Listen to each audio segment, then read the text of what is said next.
Notre invité en plateau, Hasni Abidi, bonjour. Merci Bonjour. d'être avec nous. Vous êtes directeur du Centre d'études et de recherche sur le monde arabe et méditerranéen à Genève. Visiblement, il y a eu des tentatives de dispersion ce matin. À quoi joue l'armée soudanaise? L'armée souffle chaud et froid parce qu'elle s'inscrit dans une optique plutôt réversible, celle de 2 ans de transition. Elle a cédé sur le gouvernement civil qui n'était pas donné, c'est-à-dire elle accepte 2 processus parallèles. Un processus conseil militaire de transition et en même temps elle accepte la formation d'un gouvernement dirigé par une personnalité indépendante. Ce qui est nouveau aujourd'hui, c'est qu'elle a tenté évidemment de disperser, surtout, elle veut faire le vide autour de le quartier général de l'état-major de l'armée et le fer de lance, le rassemblement des professionnels soudanais refuse de libérer ce lieu qui est devenu un lieu symbolique de la révolution. Mais c'est quoi les véritables intentions de l'armée? C'est de préserver ses intérêts? L'armée, finalement, elle veut, c'est vrai que former ce gouvernement de transition, mais elle va peser lourdement sur la gestion pendant 2 ans.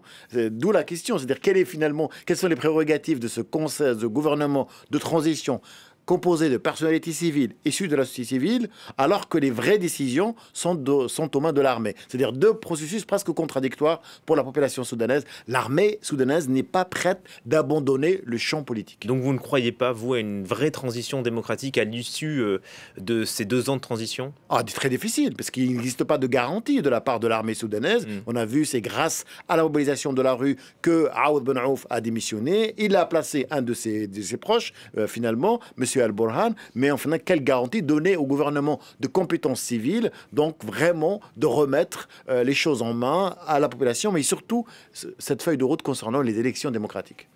Qui sont ces généraux-là qui gèrent la transition? Ce sont des proches d'Omar el-Béchir, tout de même? Ah oui, là, il y a une grande partie qui sont proches d'Omar al-Bashir. Il y en a même évidemment, qui ont fait presque la même académie militaire. Celui qui a pris maintenant le pouvoir, Monsieur Al-Burhan, lui, alors, il n'a pas de couleur politique.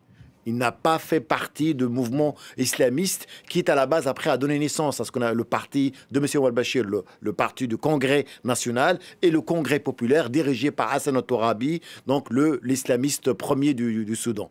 Les autres militaires, c'est des militaires de carrière, mais qui n'ont pas fait état vraiment de leur orientation idéologique, mais ils restent tous animés par la préservation du corps de l'armée et de les intérêts de l'institution militaire et surtout les services de renseignement qui sont devenus une machine dans l'État soudanais parce qu'ils détiennent énormément de pans d'économie qui sont toujours aux mains des services de renseignement. Donc Omar el-Béchir est parti après 30 ans de règne, mais on reste là dans la continuité du système et du régime. Omar al-Bashir est parti, mais l'institution militaire dont M. al-Bashir est issu, elle est toujours là et elle détient non seulement les services de renseignement, une partie de l'économie, mais surtout les décisions politiques. Et elle veut même peser sur la formation de ce gouvernement de transition civile.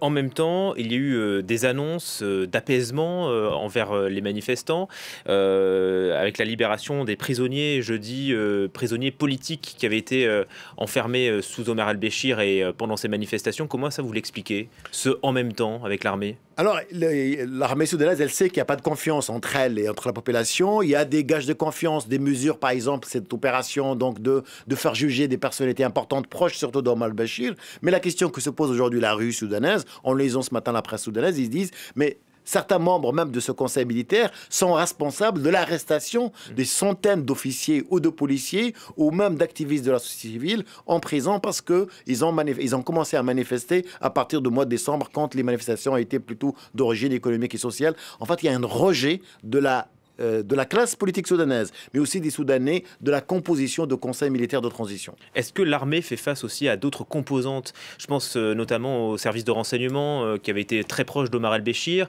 Est-ce qu'il y a des risques de dissension? Oui, il est tellement puissant et impressionnant ce service de renseignement. Elle a réussi quand même à faire partir le chef, Salah al-Gauche, mais l'adjoint est devenu un membre important du conseil militaire de transition. Ça veut dire qu'ils ont été intégrés au système? Ils ont été intégrés au système. Les forces d'intervention rapide, on les appelle les Janjaouides, qui sont très connus, sont illustrés par exemple dans le guerre de Darfour.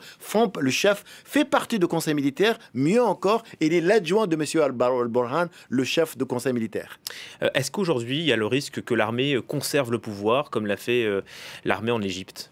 Alors, on l'a bien vu dans le reportage. Aujourd'hui, tous les Soudanais disent que finalement, la révolution, si aujourd'hui on fait une pause, l'institution militaire soudanaise, très d'ailleurs impressionnée, mais inspirée par l'armée égyptienne, elle risque de prendre tout le pouvoir et elle va même faire volte-face sur les promesses de gouvernement civil et sur la démocratisation d'ici 2 ans, d'où la nécessité de garder cette pression sur les militaires pour justement d'abord abréger le temps, parce que 2 ans de transition c'est énorme. Deuxième élément, quelles sont les véritables garanties pour que les militaires donnent le pouvoir aux civils. Et c'est ce que précisément demandent les manifestants, que le pouvoir soit transféré des militaires aux civils. Et la demande, elle est très importante. Il faut l'avouer que le plafond des exigences est très haut. Ils veulent le transfert du pouvoir immédiatement aux civils. C'est-à-dire un rejet total de cette période de 2 ans. Même pas demander à ce que ça soit abrégé, mais à ce que les militaires